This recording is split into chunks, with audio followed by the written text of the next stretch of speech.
All right. Good morning, everyone, and welcome to the second webinar organized by the European Forum for Urban Security within the framework of the LOUD project. My name is Tatiana Morales, and I am here today with my colleague Pilar de la Torre. Hello. We are both project managers at EFUS. And before giving the floor to our panelist of today, Maria Lozano, and for the new participants that couldn't attend the first webinar, I would like to take a few minutes to present EFUS and the reasons for developing this project on alternative narrative campaigns to prevent intolerance and extremism. So for those of you who don't know the European Forum for Urban Security and what we do, EFUS is the only European network and local and regional authorities that is dedicated to urban security. And it gathers nearly 2,050 local and regional authorities from 16 countries around Europe. In EFUS, we promote a balanced vision of urban security, combining prevention, sanctions, and social cohesion. And we provide support and inspiration for local elected officials and their teams in all major issues related to urban safety and security. Prevention of discrimination, of discriminatory violence, of polarization and extremism are part of those issues. So thanks to the proximity to citizens, local and regional authorities are strategically placed to coordinate the implementation of preventive actions and to mobilize all the relevant stakeholders and citizens who can contribute to preventing those phenomena. So for those of you who don't know the LOUD project, and apologies for those of you who already do, this project, Local Young Leaders for Inclusion, was born with the aim to foster inclusive environments for youngsters in order to prevent them from drifting into intolerance and extremist behaviors. The project also promotes European exchanges on alternative narratives among youngsters. And the basis of the project is to develop intercultural awareness and combat prejudice, to promote social inclusion and social cohesion. At the beginning of the project, local authorities and partners conducted a needs assessment to understand the local context and the situation in terms of phenomena of discrimination or extremism. And the results from this needs assessment have allowed cities to select a group of youngsters that, thanks to the project, are being trained in the design and the implementation of alternative narrative campaigns. So the final output of the project will be 9 local alternative campaigns developed by the youngsters at the European level. Now, our partners are 9 local authorities from different countries: Düsseldorf and Augsburg in Germany, the city of Leuven in Belgium, l'Hospitalet in Spain, Pella in Greece, and the cities of Lille, Montreuil, Rosny-sous-Bois, and Valenciennes Métropole in France. The project is also supported by 3 organizations working with the youngsters and developing campaigns. We have Eurocircle from France, Mondinsieme from Italy, and the Streetwork Online from Germany. So now, thanks to this process, EFUS has collected and adopted methodologies addressed to local authorities and local actors for the elaboration of alternative narrative campaigns. And we want to share this knowledge with a wider audience. It is for this reason that we have launched this series of 4 webinars in total, and 2 more webinars are planned. This is the second one, as I was mentioning at the beginning. The third webinar will take place on the 20th of May, and the invited expert is Kelsey Bjonsgaard from ISD, the Institute for Strategic Dialogue. This webinar will focus on how to create an effective campaign that reaches the target and spreads the message. And the fourth and the last webinar will be held on the 24th of June with Gifty Boashi, data strategist, and we will focus on measurement and evaluation of alternative narrative campaigns. For our French speakers, the retransmission of the webinar with French subtitles will be available on EFU's YouTube channel within 10 days. Now, before giving the floor to Maria, I would just like to remind you of the house rules. Maria's presentation will last 30 minutes, and you can submit your questions by using the questions option, as you can see now in the screen, at any time. Do not wait for the Q&A session. After the presentation of Maria, we will have 20 minutes to respond to those questions, and you can also download the PowerPoint presented today from the hands-out section in the menu. At the end of the webinar, there will be a short survey that will pop up, and we will greatly appreciate it if you could fill it in to help us improve. All right, so I also take the opportunity to answer some frequently asked questions that we got from participants in the last webinar. If you missed webinar number 1, you can watch it on the YouTube channel of EFUS. It's now available in French with subtitles and in English. And all webinars actually will be available there. As I was mentioning, the French webinar will be ready within 10 days of this session. If you did not download the PowerPoint, you can write us an email, and in any case, it will be available also after in the EFUS website. And if you want to register for the next session, you can do it as of now on EFUS website. And also after the webinar, you will receive as an email, a follow-up email with the link to register as well. All right, so for those of you who did not attend the first session, just briefly, I would like to mention that we talked about how alternative narratives are important at the local level to prevent discrimination, polarization, and radicalization.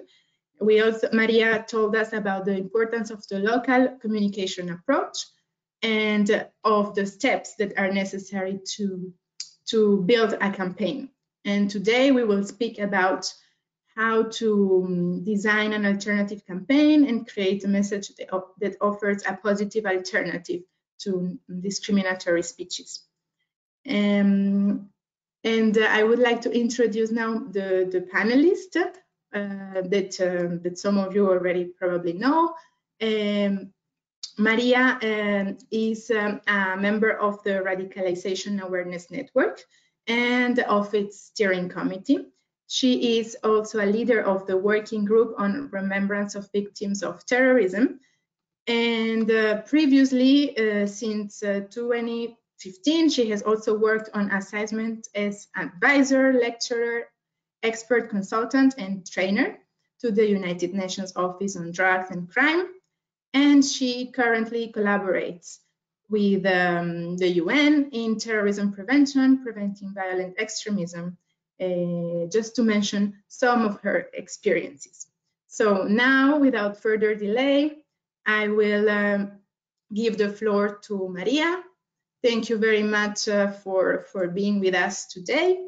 And now, Maria, the floor is yours.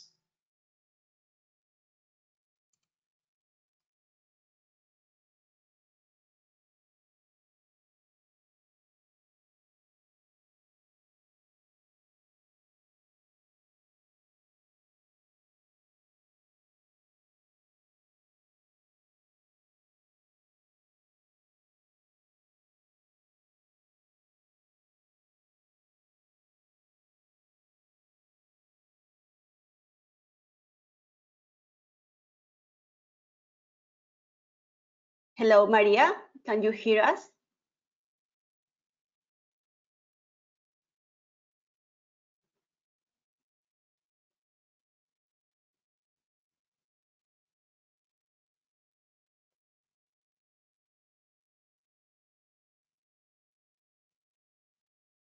Now, sorry. Okay, I think that you can hear me now. Okay, I was saying that it was sorry for these technical problems. As you can see, we have a kind of handmade style today because of this crisis and this weird situation.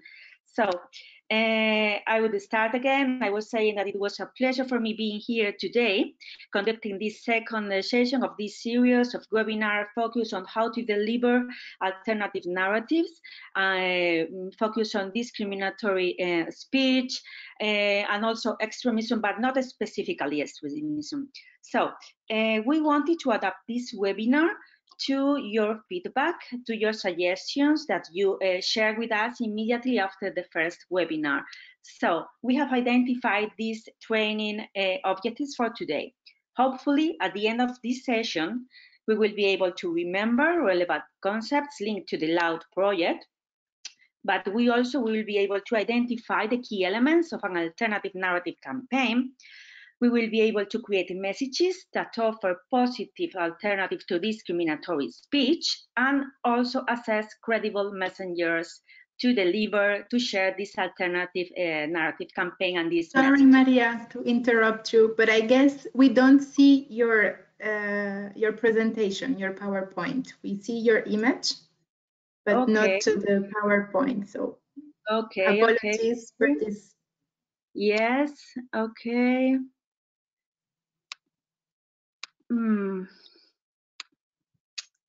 Okay, I think that we have a problem now. Let's see if you are the presenter, so you should be able to share your screen. But yes, but yes. I don't have the possibility, I don't have the chance to share my presentation. Just 1 second, Pilar will give you again the presenter mode. Okay. So now you should receive it. Yes. Okay. Now it's okay now. Okay. Sorry yes, again for attendance to these technical problems. Okay. So anyway, I was just reading the training objectives. Okay, we will remember some relevant concepts as I told you before. And these are some of the relevant concepts linked to the LOUD project. So as we are not only speaking about extremism, violent extremism, we need to analyze the concept of polarization. So polarization is a thought construct based on the us and them identities, where this main narrative is about perceived differences about the others, also using simplistic narratives about the others. It also neglects of the common fields. It also shares negative thoughts about the others and hostility and segregation. So therefore, discrimination, hate speech, xenophobia, intolerance, and hate crimes are manifestations of a polarized society. So radicalization. Radicalization is a completely different concept. Radicalization is an individual process to adopt extremist political, social, or religious ideas and aspirations. So this process serves to reject diversity, tolerance, freedom of choice, and also serves to, very important, to legitimize the breaking the rule of law and also legitimize the use of violence. So, which is the relationship between these concepts, between polarization and radicalization? These concepts that are surrounding the extremist and discriminatory speech ideologies, we need to realize that polarization does not necessarily lead to radicalization, and radicalization does not have to result in growing polarization. So, the answer related to this relationship between these two concepts comes from the personal drivers, the personal psychological and social factors of vulnerability that, without any doubt, are easier to be shared in a highly polarized society. So this is the relationship between these two concepts. Going ahead and trying to go deeper into some concepts that we shared in the first webinar, and I thought that they were really interesting to share with you before we go with the other training objectives of the session. We need to have a very, very local approach. We know that effective communication is based on a deep knowledge of the local target audience, of their social, geographical characteristics, but also on a deep knowledge of the communication environment. So in the same way as local extremist narratives, local discriminatory narratives are using the local exposure factor that we spoke about it during the last webinar. So in case you are interested in it, you can have that information also. But as I said, these narratives are using the exposure factor, they are using local content, and are also trying to avoid local resilience. So in the same way, our local alternatives need to have a local approach, need to deliver local content, assessing local vulnerabilities, using local resilience factors, and of course, using local voices. So how to counter these narratives? That's in which way, which is the approach that we could use. In this case, we are speaking about how to empower our audience using alternative narratives which aim to promote positive messages, universal values, or even role models. So in this occasion, as the same that we did during the last webinar, we will use the RANS Gamma model. And we will be focused today on identifying which is the proper message, which is the proper messenger, and also we will spend some time addressing the needs of a proper action. But first of all, the audience. I wanted to share with you today a screen that is being shared not only by RAN, but also by other organizations like ISD and even others. And here you can find several questions that you really need to answer before you start defining your goal, your message, your messenger, or even your action. You need to have the best possible knowledge of your audience. In case you are not able to answer these questions, you are not prepared to design, deliver, or even implement your communication campaign. So you need to spend a lot of time making your research, answering this question, and also involving some members of your target audience in this process. This is something very important that I will repeat several times along the presentation, along the webinar, but you really need to be able to answer these questions. Now, the message. We need to deliver a message that is relevant, that resonates with our audience. How can we know if our message is relevant or resonates with our audience? Because we have firstly made a research and we know that answers. We know what is relevant for our target audience. We also need to assume this local approach. We need to take advantage of our knowledge of the local needs. We already know, because we have made a very deep research on the local needs, what is important for our local audience, what are the perceived or not perceived grievances, and most important, which are the local resilience factors. An additional point, also very important, is to try to deliver a sort of social currency when we are designing this message. What do I mean when I am relating to the social currency? We need to identify which is the additional benefit for our audience in case they decide to interact with us. It can be why they decide to share our content, our video, why they do decide to interact with us. Maybe because they will look smarter with their friends, or maybe because they will look socially committed, or maybe because they will look funny. We need to identify that additional social currency so we can improve this interaction. Don't forget, no monologues. We need to interact with them. People, our audience, hate to be lectured. We need to start speaking with people and not speaking to people.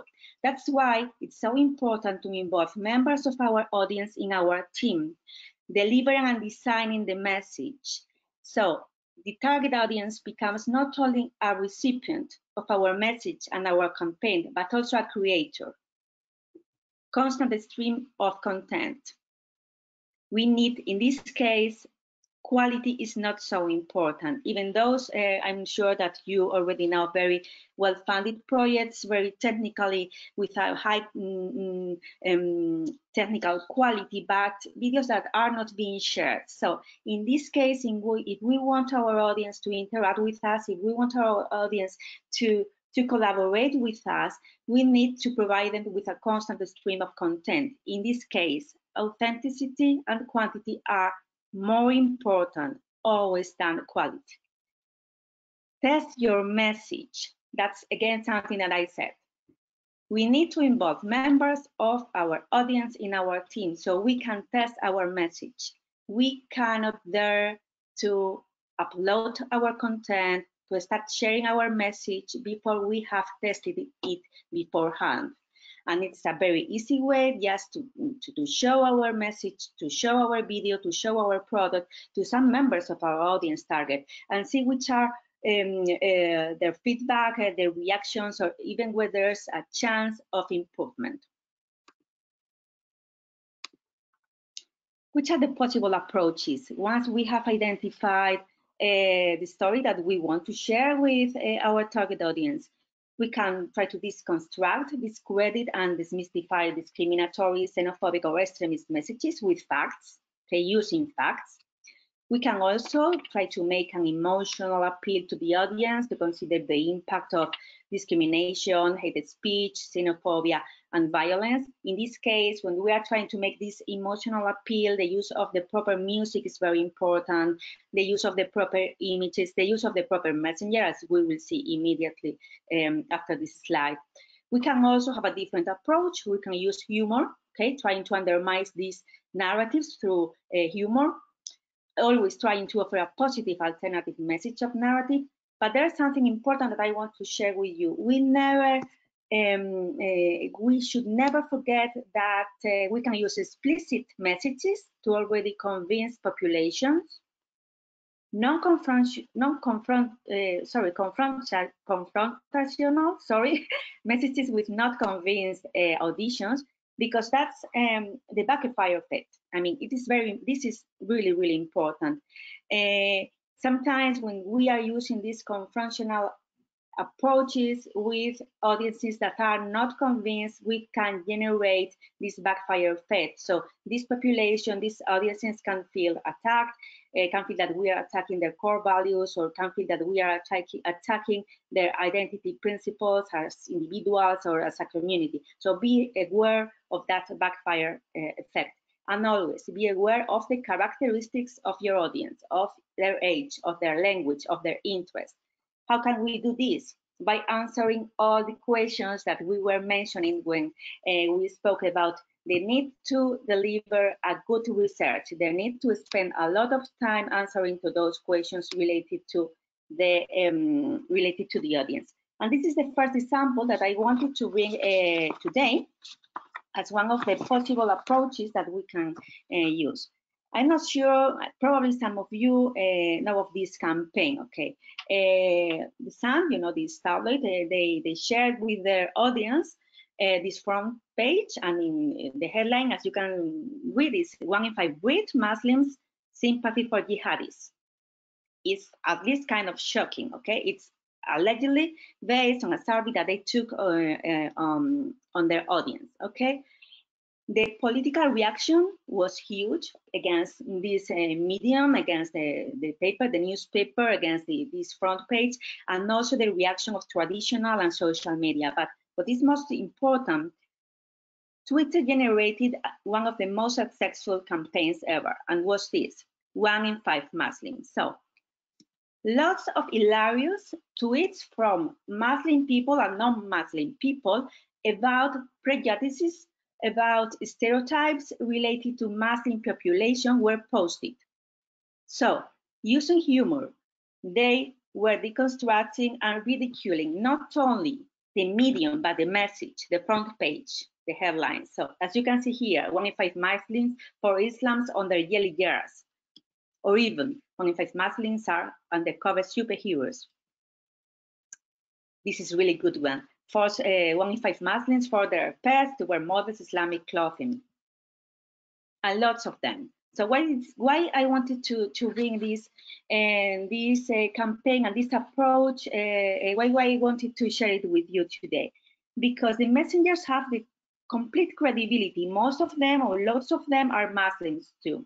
They are also using these approaches, using humor to ridicule the medium as the paper, the sun, but also the message and even the approach, the serious approach that they were supposed to have used to share this front page. So this is a good example of using the humor as an approach, and this is a good one.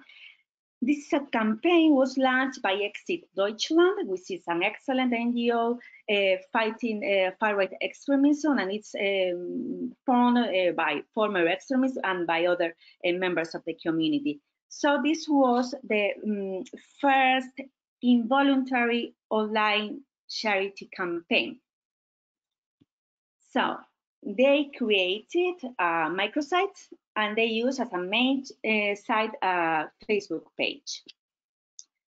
They counted with collaborators, with supporters, and with donors. So every time one of the collaborators, one of the supporters found a hate comment, okay, a discriminatory comment, a comment related to far-right extremism, they posted, and they could select one of the answers that the page that Donate the Hate campaign provided them with.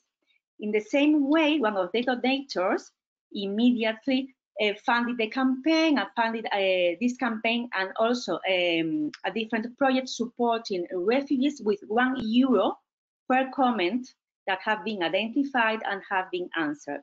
So the haters, if we want to use that word, were involuntarily donating €1 to this campaign, to a campaign focused on supporting refugees. So as you can see, it's innovative. The cost is really reduced. Just in case you want to try something similar, the donors were the Facebook company and also TV and radio stations. So I wanted to bring this today because I want to highlight the importance of trying to collaborate with different stakeholders. In this case, with big companies, but also with other sort of stakeholders. I brought today also a new case.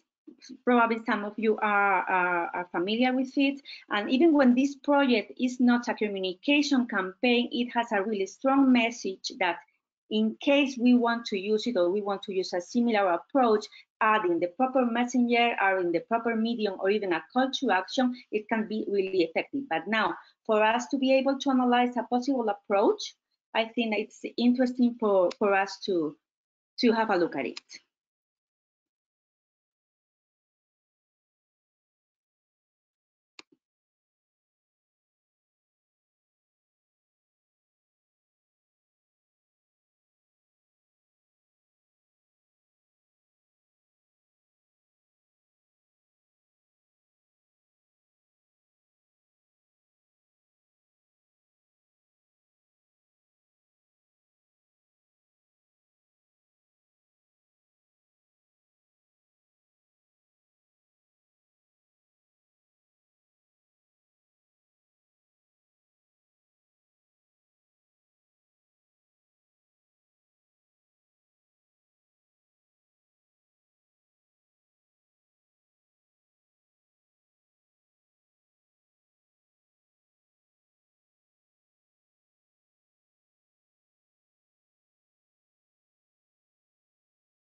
Okay.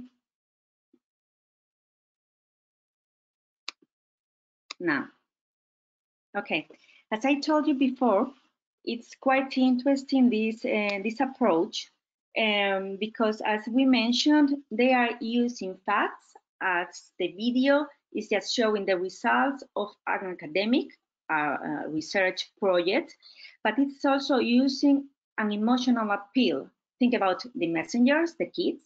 Think about the music.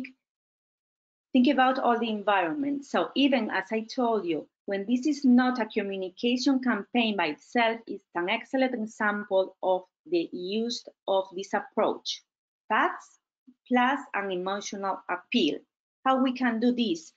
In some cases, we will need, as I told you before, we will need of the collaboration of the academia, of our research institute, but without any doubt, the results can be really interesting for us and for the audience too.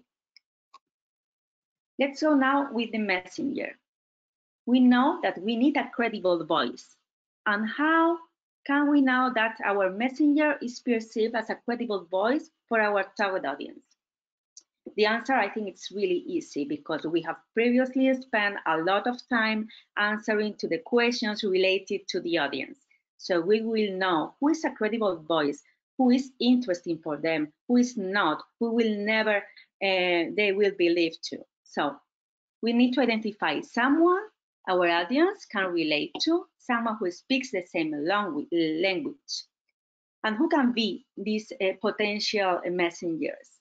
We can work with victims of hate crimes, victims of hate speech, victims of discrimination, also with former haters, former extremists, with celebrities, with influencers, also with community leaders or community members, and also with respected organizations and respected charities. I mean, sometimes the messenger is not an individual, it's an organization by itself. We will see that there are several really powerful campaigns where the messenger is the organization by itself. Some tips to take into consideration.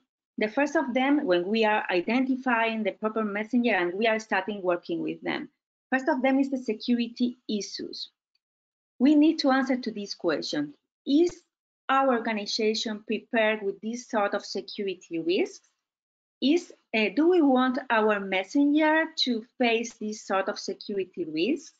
So we need to make a little research on this, which are the possibilities, and we will be our strategies to deal with these security risks.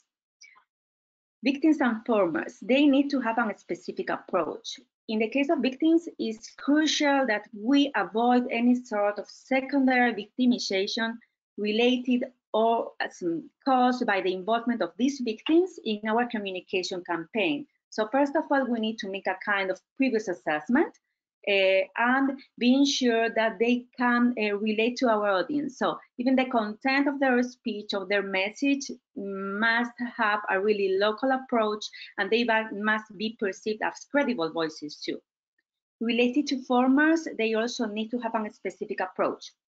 First of all, because we need to be sure that the re-radicalization process is complete. I mean, we cannot assume the risk of having a messenger that has not abandoned the extremist ideologies. And the second point is quite interesting because we need to be sure that the protagonism lies on the campaign, on the message, and not on the messenger. So sometimes when we involve some former extremists, they assume the protagonism and the role is even more relevant than the message by itself. So be sure that your campaign is defined so that the protagonism and the attention of the audience relies on the campaign, on the message, and not on the messenger. And finally, the involvement of communities, the involvement of members of your audience. I told you before that that was something that I would repeat lots of times because that's key. We need to involve members of the target audience in the team. Or if we are not going to do it, we need to test it. In any case, I think that during the fourth webinar that will be focused on the evaluation and the monitoring activities, you will have the opportunity to go deeper on these topics, but also try to test everything, message, messenger, even the action, when you if you have the possibility to involve members of your target audience.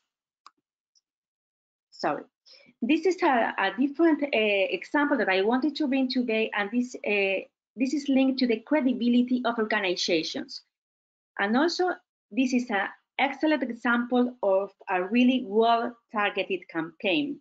It's linked, or it's focused on the boosting the awareness of the society related to the inclusion of the workplace. So let me share it with you.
Okay.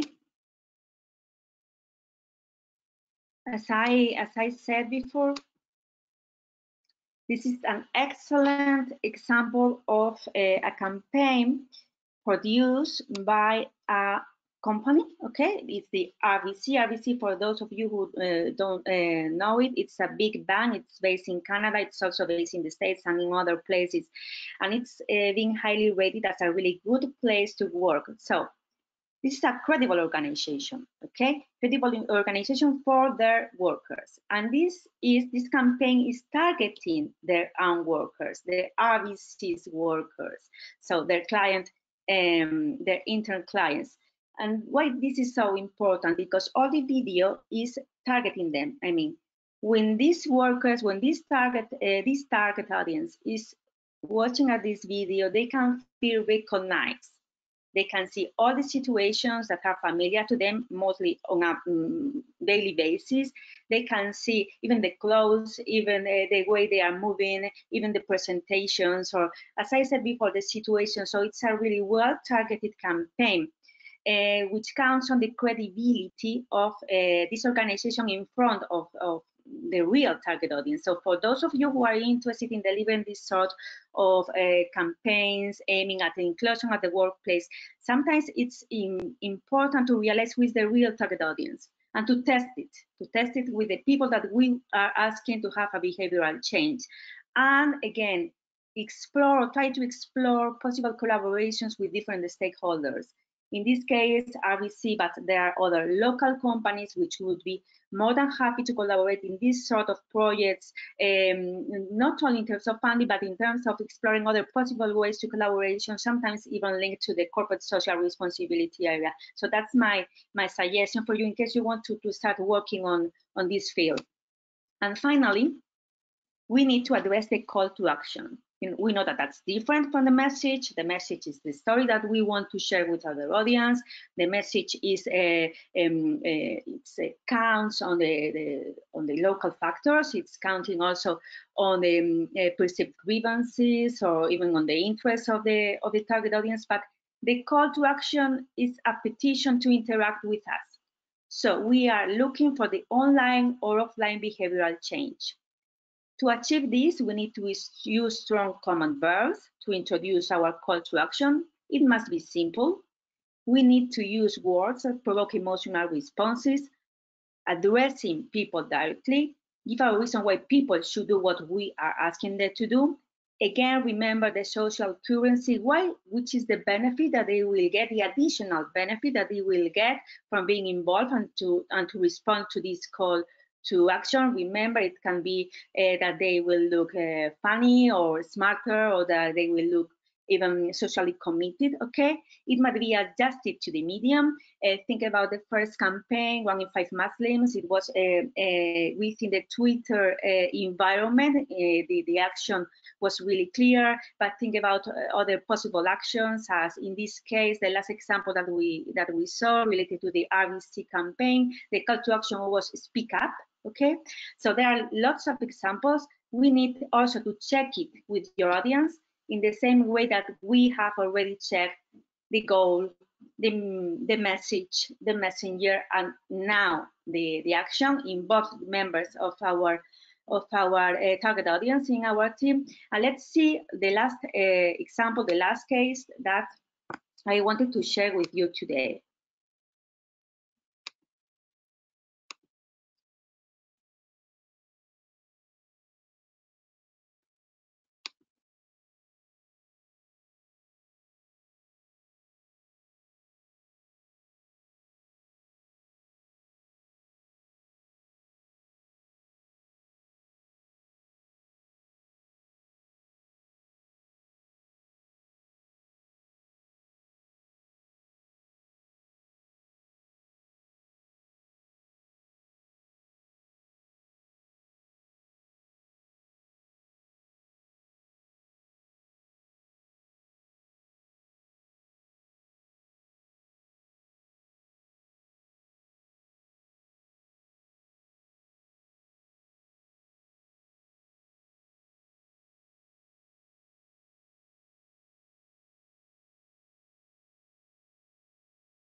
Okay, I think that this was a good example to share with you, just to have a good way of finalizing this webinar.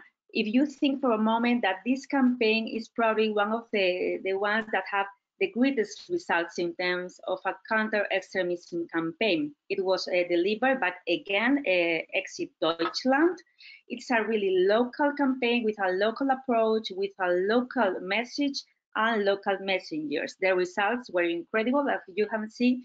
And take take notes about the differences between the message and the call to action. The message is, if your teacher can do it, you can do it too. But the action was really easy. The action was, contact us. You can do it too. So I just wanted to share with you this last example. I really hope that it was helpful. And in case you have any questions, I will be really glad to answer to them. For those of you who are interested in some of the concepts that we were addressing during the first slides at the beginning of the webinar, please let me remind you that you can find all the information in the videos that EFUS already uploaded and in the presentations that can also be at your in case you want them. I think that EFUS can provide them to you. Okay, thank you very much. All right, thank you very much, Maria, for this interesting presentation. I think you went over very important concepts, but also giving very practical recommendations to really dedicate time. I think one of the main points is to really dedicate time to know your target, to understand the dynamics, and this is the key for success afterwards for the campaign. So this helps us to understand that all the steps before the actual product or the actual campaign are really, really important, and they have to be taken into account, and not only just the product, the video or the poster itself, but really this preparatory work that has to be done. So thank you again for reminding us of these important concepts. So my colleague Pilar has been collecting some of your questions in the question section, and we will like to now ask those questions to you, Maria. Maybe for reasons of time, we won't be able to answer all of the questions, but do not worry, as we did for the first webinar, we will collect afterwards Maria's answers to the questions that remain unanswered, and we will send you an email with all the questions gathered. Pilar, can you tell us? Yes, we have one. We have received many interesting questions. The first one, Maria, is regarding the target audience size. How many individuals can be simultaneously targeted by one strategy? This is the first question. Okay, I think that it depends on the medium and the message, and of course the audience that you are addressing.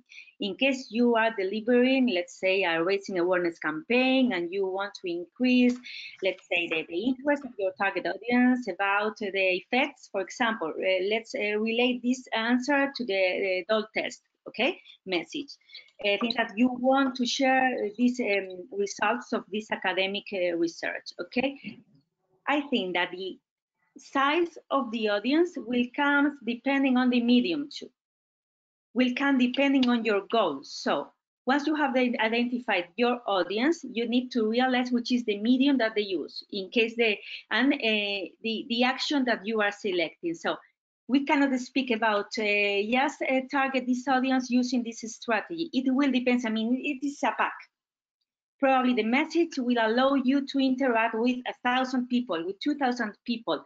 Remember the one in 5 Muslim campaign, or remember this doll test campaign, or remember the RBC campaign. It will depend on your goals, on your medium, on your message. So it's up to you.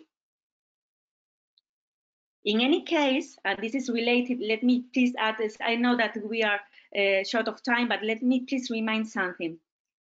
The highest degree of extremism or radicalization, okay, remember that pyramid for those of you who were with us during the first webinar.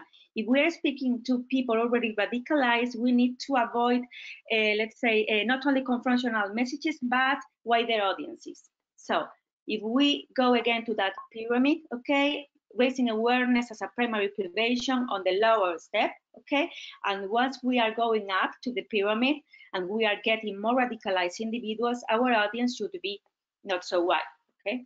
Till we get to a one-to-one interventions, which won't be a communication campaign anyway. We have another question, and is there any research on when the strategy capacity for communication with the audience is overwhelmed and stop being effective? Okay, I think that probably I will give you my input, but probably related to these communication strategies will be addressed during the third webinar, where you will address how to reach properly your audience and how to use the proper medium. But in any case, mainly thinking that some of the people that are with us today and most of the effective campaigns are not launched with a lot of funding. For those little projects that want to have a really good communication strategy, I would go on I think the line that I have repeated 100 times today. Test it.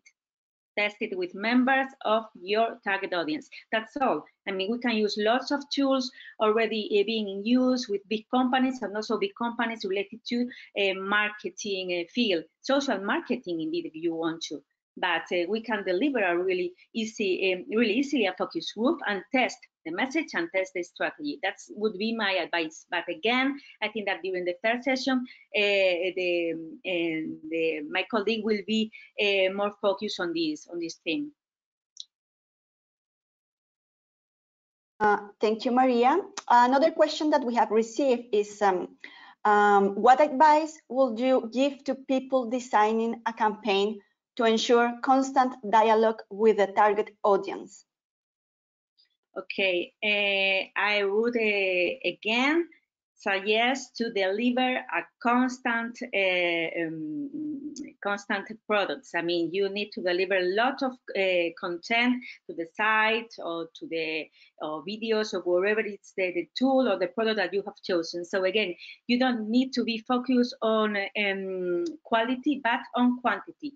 Quantity, authenticity, and be sure that the product and the message is resonating within your audience. That's the key. So keep on delivering products. It's quantity. I would say that quantity is the answer to be sure that your audience is keeping interacting with you, and also trying to make it, let's say, probably using some trending topics or using some news, so make them feel, let's say, a link to the reality that is surrounding them in this case.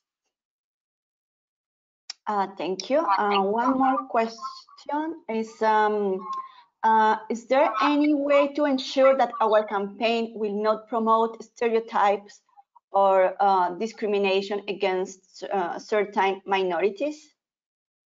Well, yes, because in case you think that you probably could do it, maybe it's because your audience, your target audience, could do it. So again, involve some members of your target audience so you can test your message.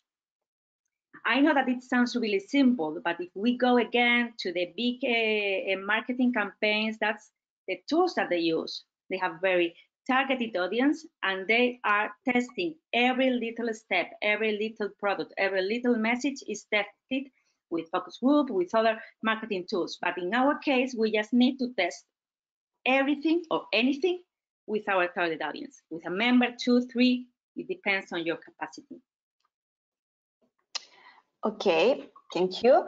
I think we have time for 2 or 3 more questions. The first one is, could you please clarify the concept of exposure risk that you mentioned in the beginning of your presentation? Well, yes, I think that we addressed that during the first webinar. We were speaking about these radicalization processes, and the extremist, it's linked to the extremist narratives and the tools and the approaches that the extremist groups use to radicalize people and to launch, to deliver their message and to reach their audience. This pressure factor is linked to the vulnerability of individuals that in a local context are, let's say, exposed to local messages, to local dynamics, to local trends of radicalization, of extremist messages, of radical messages. So it's based to the local approach that extremist organizations and extremist messages are also using. Okay. Basically, let me add something because I'm not sure if I was clear enough. Okay. Basically, it's linked to the vulnerability of individuals who are locally in a place where they are receiving a physical extremist environment, physical extremist messages, and radical inputs. Okay, and another question related is about the use of emotion in campaigns. There is some evidence that it might be counterproductive or something. Would you like to add some information about it? I mean, I think that the point is that it depends on which sort of campaign we are delivering. I'm trying now to be kind of linked to small projects, to small organizations which want to deliver this sort of campaigns. Again, I would say test it. Test it. Of course, there are lots of research. It depends also on your audience. I mean, if your audience is not convinced at all or is not aware at all about the message that you are spreading, probably you will get the mentioned backfire effect. Okay, so of course there are lots of research. I don't dare to say anything now, but probably I can send you several links related to this research. Okay, but again, test it with your audience. That's the key. Okay, and I think this is the final question, is concerning the influencer. Could you please develop more about using the influencer in a campaign? Okay, as a messenger. Okay, so probably, I mean, there are some, probably there's some specific approach to use these influencers. I'm speaking about people who is important for our audience. So first of all, remember this deep analysis about who is the people that resonates with our audience, who is important for them, who is relevant. So once we have identified them, we need to be sure that the way they are delivering our message or even their presence in our campaign is not overlapping our own message or even our main goal. So I think it's kind of sensitive, but again, we can be sure if we previously tested with some members of the audience. Okay, thank you, Maria. Thank you very much for answering these questions, and also thank you our participants to ask and promote the exchange. I see that some people has raised their hands. I invite you to write your answer by using the chat, and we will try to respond to your answer in this week or beginning of the next one. I would like to close because I think we are already in time to close our second webinar, but not before to mention it that we will have the third session next 20th of May at 11 a.m. This session will be, we will have an expert from the Institute for Strategical Dialogue, ISD, is Kelsey Vionsgaard, who will provide us with a presentation on how to create an effective campaign, reach the target group and spread the message, how to make your campaign more attractive to a target group audience, and how to enhance the effectiveness of your message. Also, I would like to let you know that EFUS is organizing some kind of web conference, some debates on all issues, all security issues emerge from the COVID-19 situation. This web conference are a debate, are more interactive sessions in which we invite our participants to share with us experience in specific topics, how they are handling with the situation, the current situation. And the next session will be tomorrow. We will talk about the change or the evolution of the criminality in the cities and how different municipality services have to respond to that to those changes. This session are all Tuesday and Thursday at 2 p.m. And you can find all the information in our website. Also, I would like to remind you that help us to get better, and don't forget to fill up the survey. Thank you very much. Thank you, Maria. Thank you, Tatiana. Thank you all to be here, and we hope to see you next in next session. Thank you. Bye bye. Bye.